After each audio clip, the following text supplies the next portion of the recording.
Hi everyone, my name is Chelsea, aka Sunspren. Welcome back to my channel. Today it is finally time. Actually, it's way past time for me to post my Stormlight 5 Wind and Truth predictions. Um, this video is going to be full Cosmere spoilers and up to the prologue of Wind and Truth, the new prologue that Brandon Sanderson just released. I have not read chapters 1 or 2, just the prologue, and it is updated from the version that was put out in like 2022. So if you don't want to hear about any of that, clear out.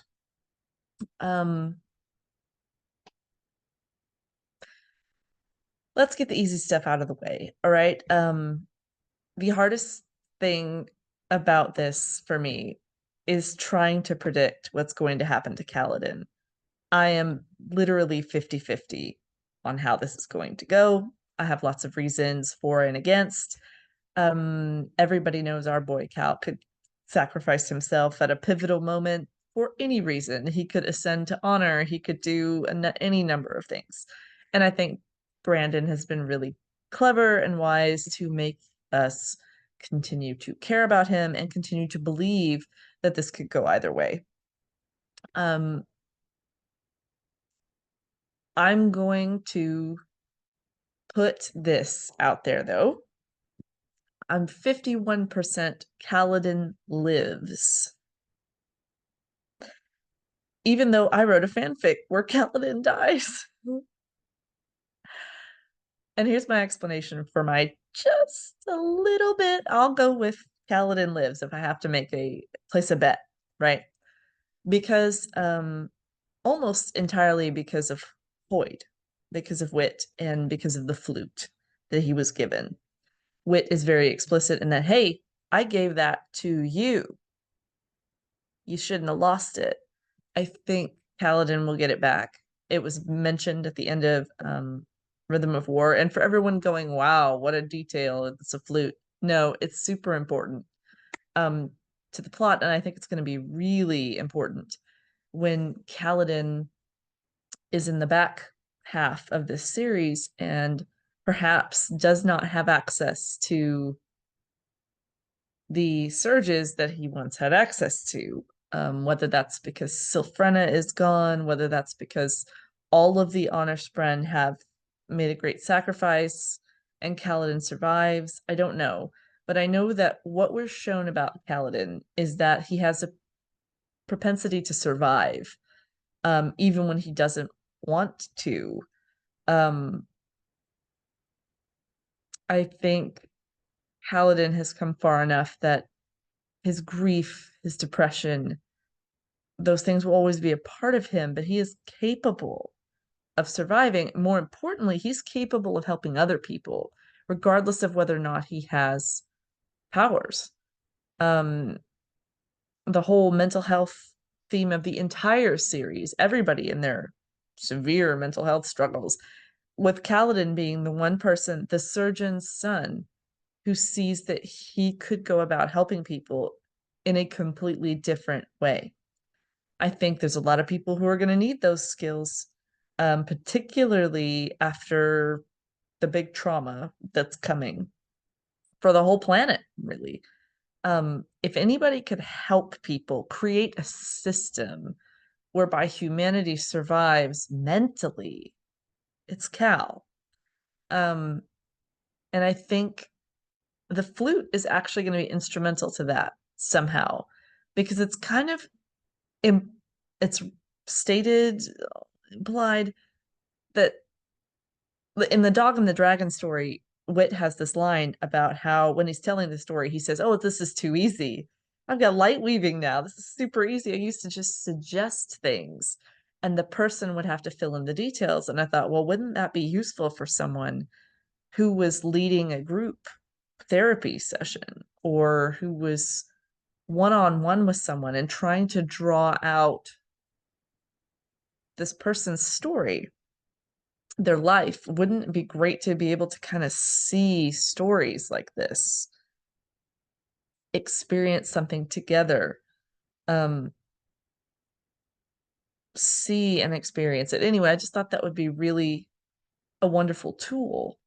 and something that you don't put in the hands of someone who would do something stupid with it or frivolous or, make themselves some money. You give it to the person like Kaladin who's going to do something that truly helps other people. And we haven't seen him do it yet. And I think that's the key. I think that's coming. Back half Kaladin, we're going to get not old man Kaladin because it's only, a matter of years, but a different kind of Kaladin Stormblessed, I think. I think it would be odd for Sanderson in his books to kill off the depressed dude, the suicidal guy making the sacrifice play. I mean, it could be done really extraordinarily well, and it wouldn't hurt my feelings, but something about it, just 1%, puts me in the camp of like, no, that's the emotional play that would devastate the fandom and put some people over the edge. Like, look, Kaladin has been my touchstone. He is our touchstone for this series. I think we need Kaladin to take us to the back half.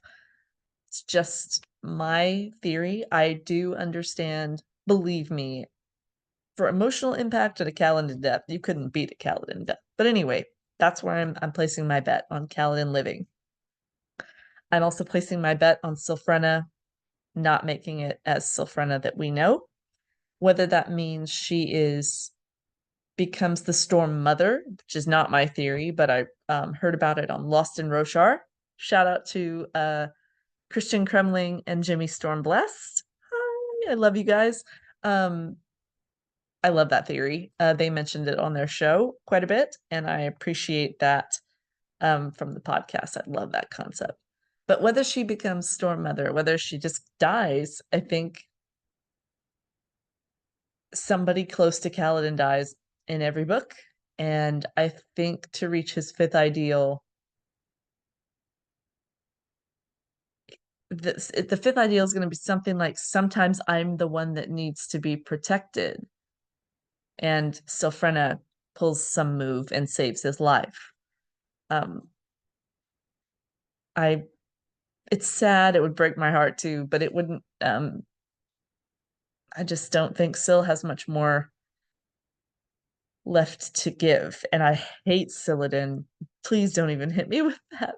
No, Silladin, please. So that's another prediction. Adolin and Shallan will definitely survive. Well, hang on. Shallan will definitely survive. Adolin will probably survive. I think we need a human character to lead Alethkar. I think Dalinar's legacy needs to be something more than just what's going to happen to Dalinar. Dalinar is losing the contest of champions. Probably on philosophical grounds. I don't necessarily want it to be the child champion, but that's the most. This is a story that comes down to philosophy, Dalinar's philosophy against Taravangian's philosophy. Somehow that's going to be the meta, and then the champions duel is just a expression of that physically. So whether that's child champion, I don't know, but to me that seemed like a place Taravangian would go that Dalinar never would. It also seems kind of obvious, which bothers me. So I don't know if I can make an official prediction about that, but I think it's possible. Let's just put it that way. It's very possible. More possible than Gavilar as champion, although I know a lot of people have thoughts about Gavilar coming back somehow, being like awakened from stone, from the statue. I do like the concept. I just don't. And in this newest prologue chapter, the word champion is thrown around by the supposed Stormfather.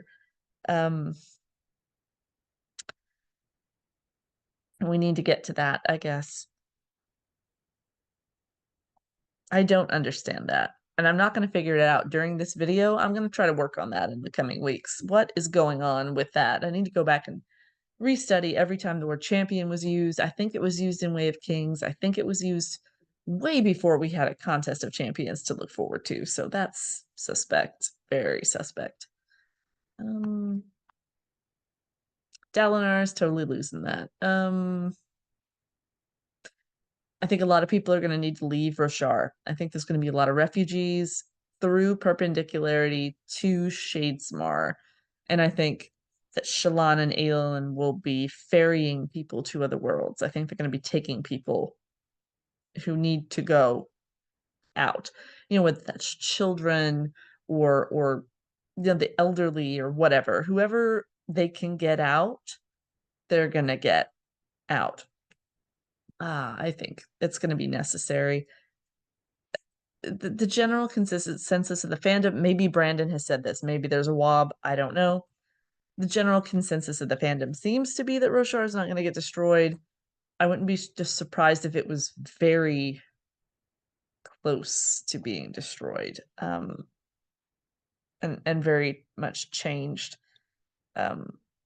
I think a lot of Spren are going to bite it, like Syl, probably all the honor Spren. Most of the time in Brandon's books, we see somebody ascend to godhood. Son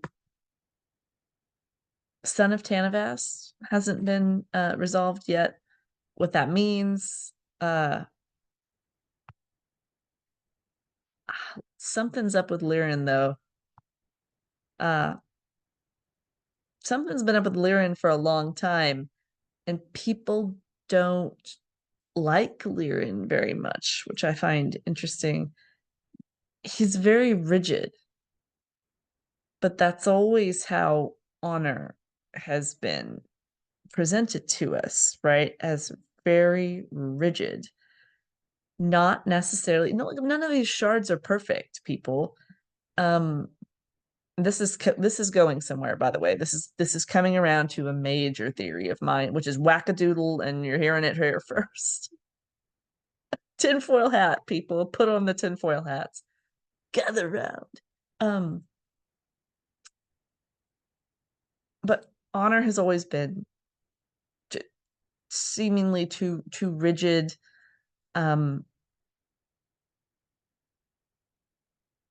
And I think that's somehow tied to Lirin and Kaladin and the whole Son of Tanavas thing. I don't know how.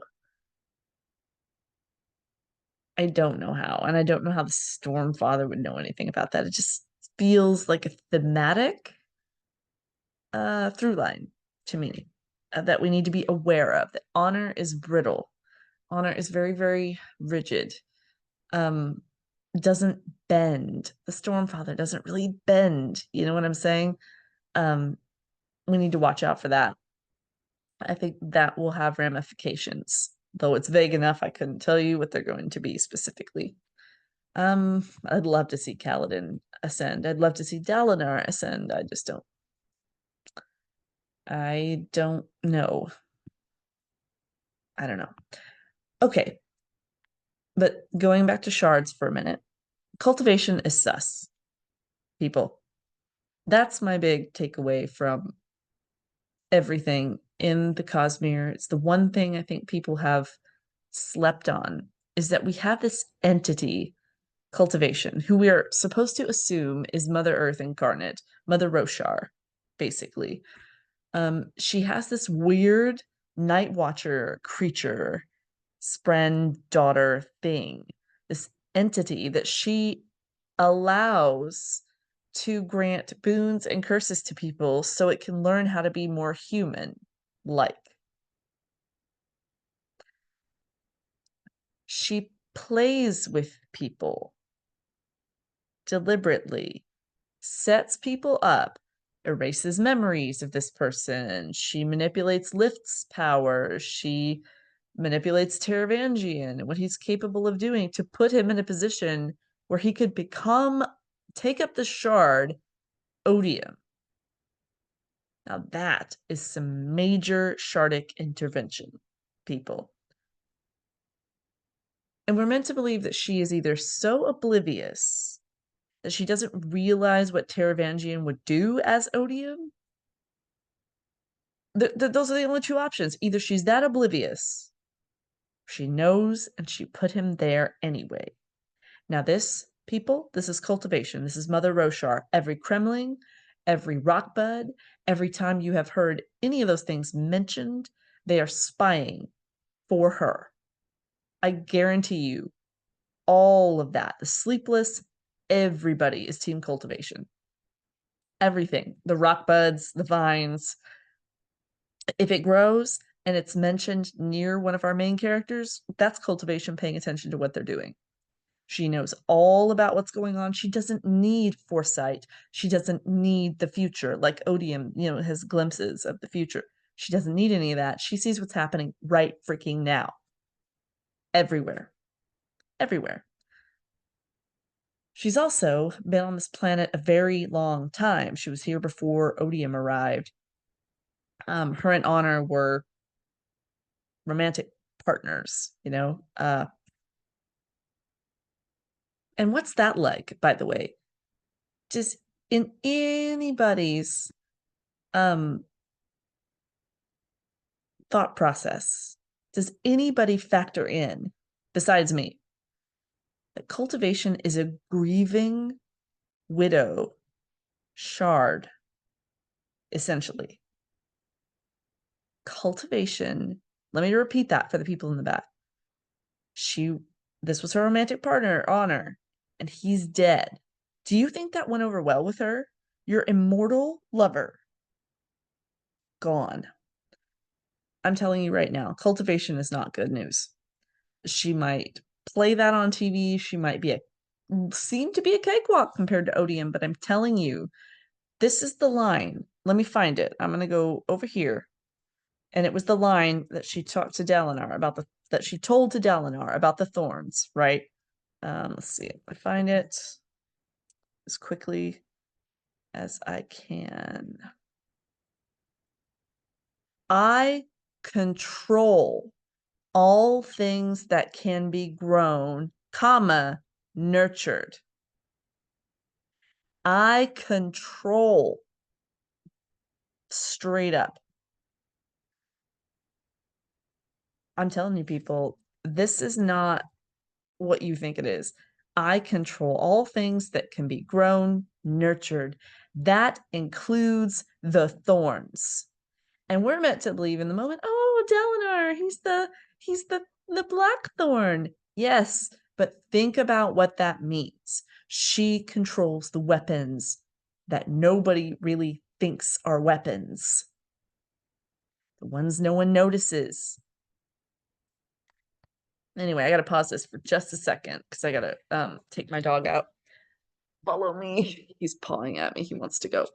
But anyway, I feel like cultivation is a major threat. I think cultivation knew exactly what she was doing by putting Taravangian in Odium's place. I think she has I don't know what the end game is, except perhaps to get humans off her planet again. I think if I were her and my immortal lover shard had died, I'd be so pissed at everybody that I would just choose the nuclear option, right? How do we get everybody off the planet except all of my little creatures that I love? How do we wipe out every living thing and start over? I'll cultivate something new. I've got the Night Watcher. I'm practicing how to create like a spren or something I have some control over, that's going to give me what I want. Maybe I even go out there into the Cosmere and cultivate and choose what lives and choose what dies and go around and try to actually influence things the way I want them to be. Maybe I can make all the shards be the way I want them to be. Has anybody thought that she might be playing that meta level game like everybody else is? And just it amazes me that because she's a woman, a female, she's presenting as female. She's a dragon technically, right? That everyone seems to just automatically assume that the best of intentions from this person. I don't. Maybe it's because I'm a cynic and not much of a feminist. I actually assumed the opposite. We don't have a good female villain in this series. And a cultivation would be an exceptional, creepy villain. What's scarier than something that wants to help you, right? Uh, I don't know. I would be completely freaked out by that. Um, look at this. I'm gonna read this too. This stuff about Dalinar when she's pruning him, right? Um, in doing this, I provide for him a weapon. I'm skipping to the middle. Dangerous, very dangerous. Yet, all things must be cultivated. What I take from you will grow back eventually. This is part of the cost. It will do me well to have a part of you, even if you ultimately become his. You were always bound to come to me. Lots of people have been reading the prologue, the new prologue, and trying to figure out the sus father situation. Now, when I first read it, I thought, sounds like the Stormfather to me. I don't know what everyone's getting at until you get to the all caps stuff. And then I go, okay, all caps means shard in my mind, or the other stuff is definitely not the Stormfather. One of the two, right? It just didn't read right. That part didn't read right to me. Something about how, oh, some of this is in all caps, very little of it, and some of it is not. Do we have two entities here? And upon rereading, I did notice that, excuse me, whoever is speaking to Gavilar, whoever's giving him visions or whatever, talking him through things, is saying things like, oh, there's your brother Dalinar. He's got potential. Oh, look at Taravangian. He's got potential. And you're going, who talks like that? Literally, the only person I know of who does is cultivation. Oh, it would be so funny to see if at the very end, this whole thing, Kaladin and Zeth, they're headed for what, Shinovar? What are they going to find in Shinovar? Um, are they going to find out that cultivation runs everything? Is there something bigger going on here? Why is stone profane? I mean, I guess we have guesses about why and about when humans arrived, what happened, but we don't know. And there's certainly more to that story. There's got to be something hiding. And Shinovar, maybe several somethings. I don't know. Anyway, I just find it really suspicious. I think she's very suspicious and grieving, guys. None of the shards are particularly stable, but can you imagine a grieving lady shard? Oh, geez. That's a whole other level. Um, that's not a stable situation at all. And the way she's been presented as oh, mother. Oh. I don't know. It gives me creepy forest vibes. Okay, anyway. If I think of something else, I'll circle back to that. But I needed to say something else about Kaladin. Going back to Kaladin for a second. And another reason I think he needs to live is that I think these books are being set up where you have Kelsier and you have Kaladin. You have the two survivors, right? The one who refuses to die and the one who would gladly die but doesn't. And the way they handle their situations, the choices they make, the courage it takes to not reach for power. You know what I mean? as much as I want honor as a shard to be restored, I just something about I don't really want Kaladin or Dalinar. Either way, there's something about this story that just screams that power is not the answer. Right? The Light Eyes have power. They abuse it left and right. You always can think you're going to find the perfect person who's incapable of being unbiased. There is no such person. Um,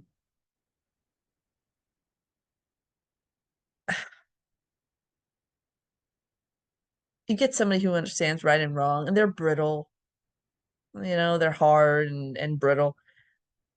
I just think there's something about this that Kaladin and Kelsier are going to be at the end of the Cosmere story. They're set up parallel to one another, and their stories are so interesting. Kaladin is forms small groups. Kelsier forms small groups. Kaladin loses a lot of people he loves. Kelsier loses a lot of people he loves.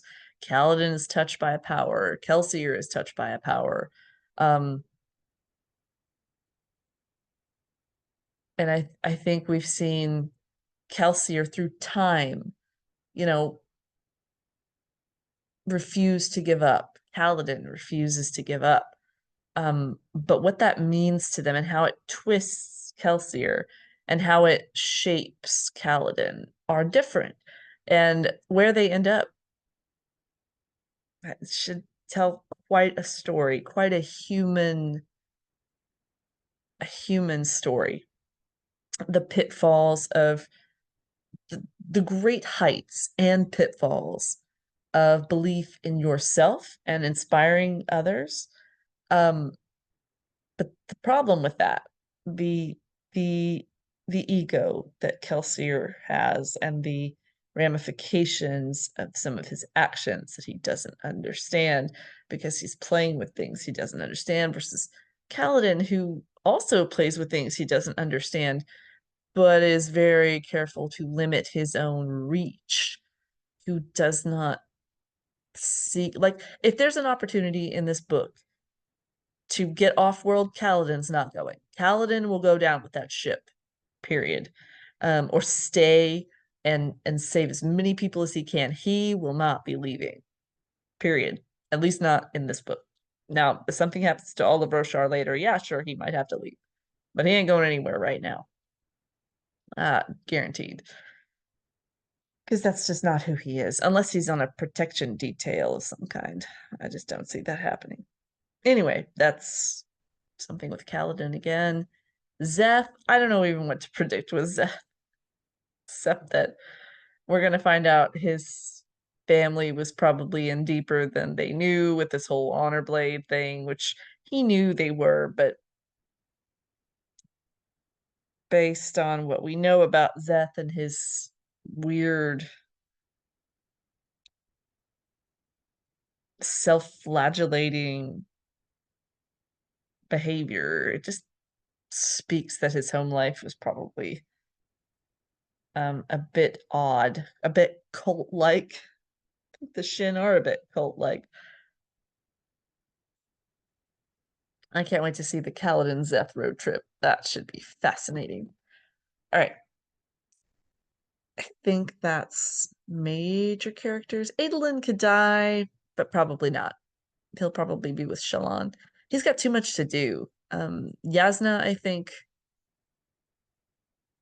will survive. Yeah, she'll survive. Queen, things. She's got things to do. Navani, if Dalinar dies, Navani. If Dalinar becomes champion of the opposing team, um, she's a bondsmith. No, she lives because she has to open perpendicularities for people. Um, Venli Venli survives, and Relaine and Renarin, and and all of them. I'm sure they'll be very important in the back half. I don't know what's going on with the listeners. Who knows?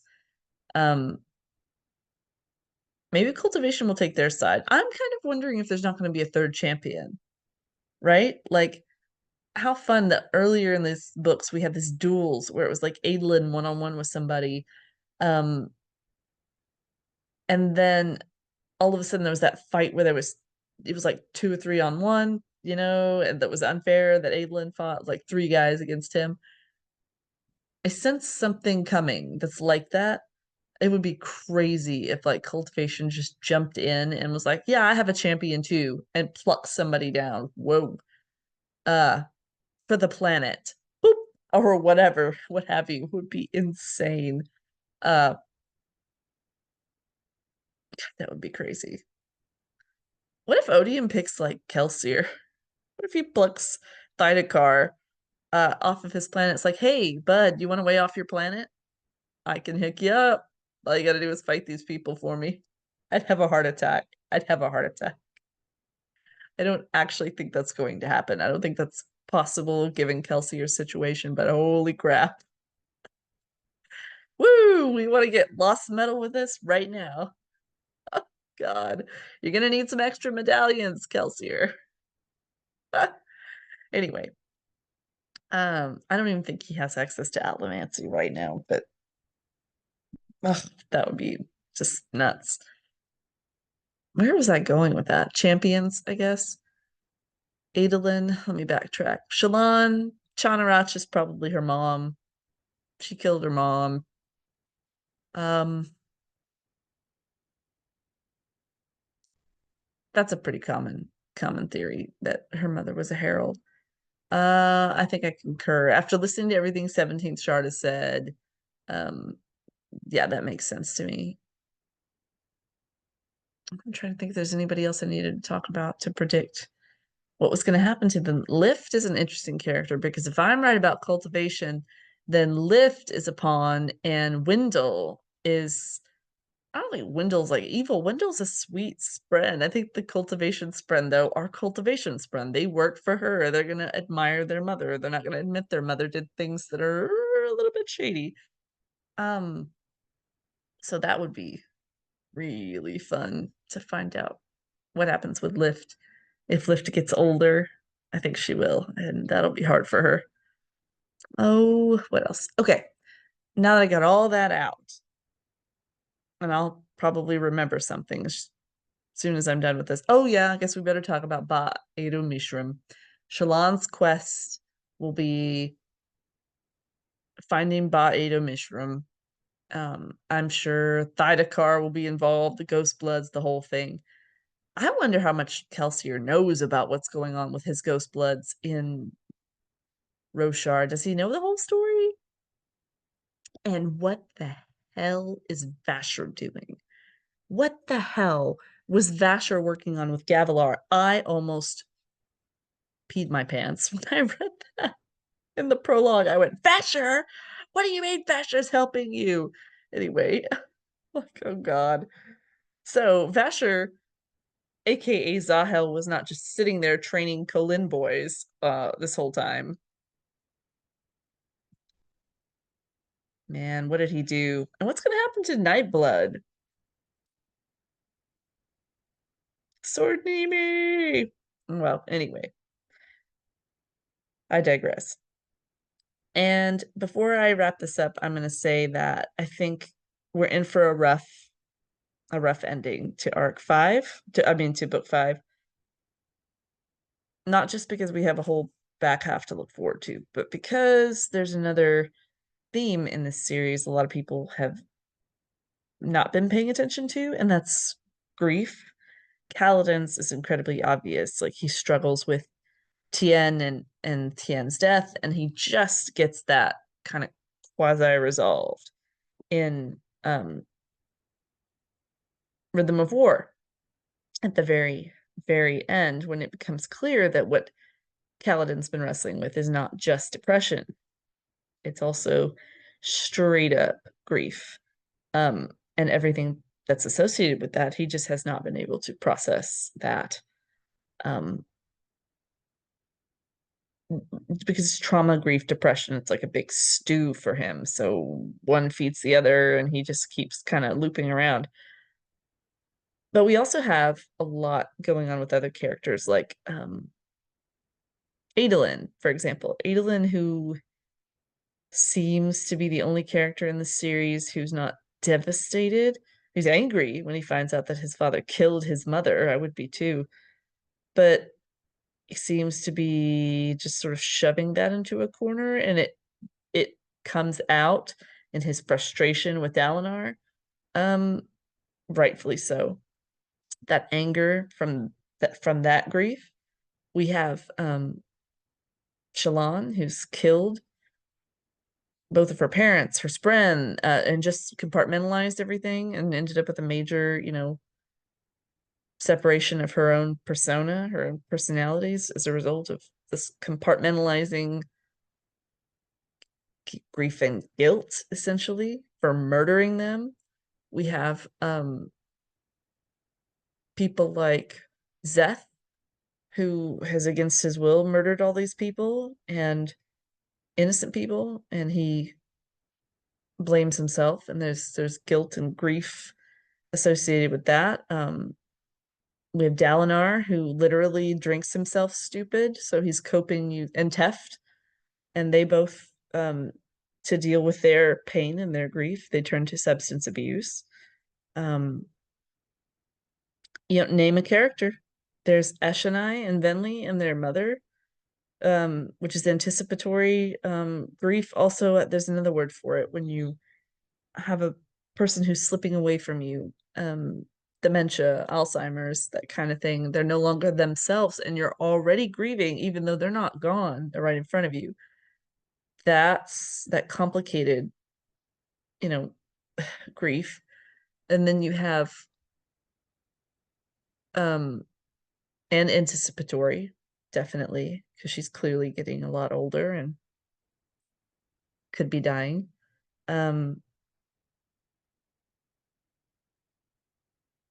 Just name a character. Every character in this series is suffering from grief, different kinds, different stages, cumulative grief, one after another. Part of the reason why Kaladin has such trouble. He's lost one after another after another. It compounds.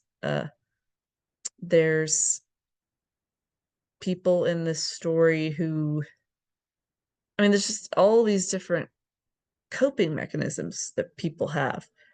Or total lack thereof. Even Navani, whose husband was a terrible person, she's struggling with those feelings because she loved her husband at some point, Gavilar, but now she isn't really sorry that he's gone because he was cruel to her, but she still has the self-worth problems and she still doesn't have closure. So much of this story is about grief, and that tells me that the end of this story is going to be really rough in book 5. We're going to lose a lot of people, and we're going to have to take to heart that journey before destination, my friends. It's going to get worse before it gets better. Wit's story about the dog and the dragon, probably not just for Kaladin. That story could very well have been for us as the audience, right? Like, it's going to get worse before it gets better. It will get better. It will be worth it. You were aspiring to read a 10-book series, which is a lot of work. You're going to get there in the end and you're going to be happy you did it because it's going to be totally worth it. But in the meantime, this is going to kind of suck. Boy, is that a real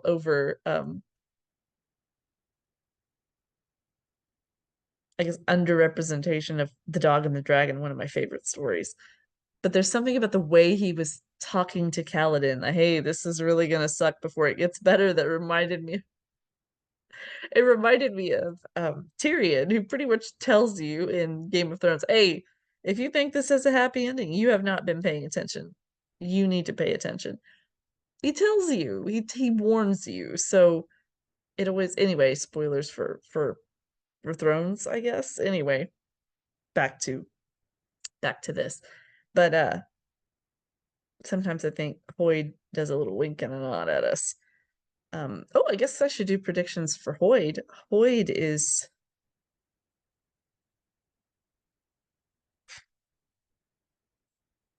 Hoyd is going to come very close to death. He's not going to die, but he's going to come very close to it. I don't think he'll be on Roshar for quite some time after this. I'm not sure what he was doing with Yasna anyway, to be totally honest with you.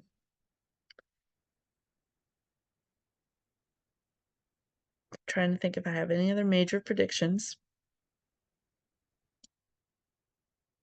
I feel like I'm missing something in Shinovar and what's potentially waiting for them there, but I think the cultivation reveal will be huge and surprising and overshadow what's going on with Odium and Dalinar, even though Odium's going to be very scary. Very, very scary. I think he is the scythe that cultivation will be wielding. Potentially in the whole Cosmere now. And I guess he'll be wielding Dalinar in turn. Oh, it's gonna be so sad. I'm not looking forward to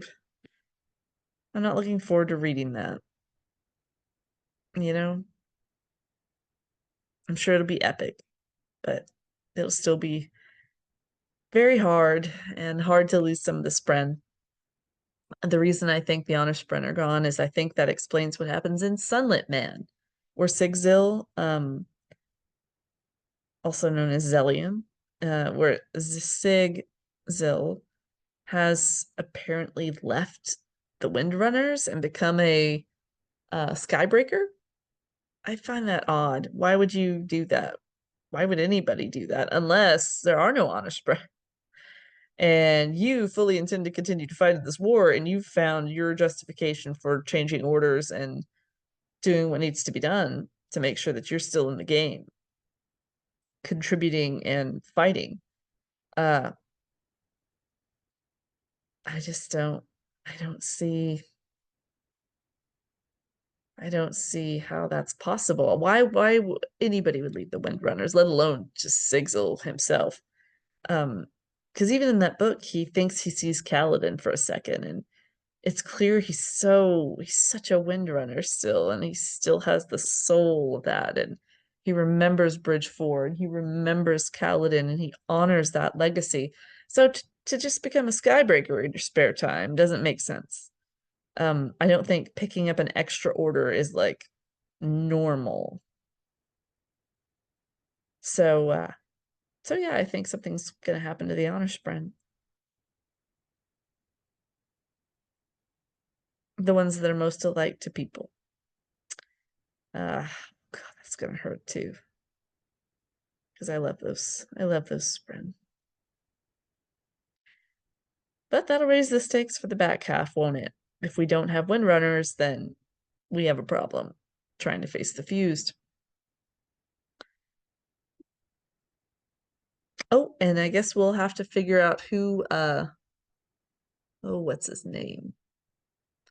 The new big bad for the Fused, L, I guess is his name. I have no idea what L could possibly be. No idea. So that'll be new. Hopefully something better than the Pursuer. A new threat. I think that's all I got. That's all the predictions that I have. So we'll see if any of those turn out to be correct. I'm most excited to see what happens with cultivation. That would be great. I would like to see Shallan and the Ghostblood stuff go somewhere new and interesting. Potentially release Mishram and find out how that goes. Not sure Mishram's going to be just happy to see whoever shows up to even let her go. I don't know. All right, that's all I got. If I think of anything else, I'll have to make another video. Bye, everybody.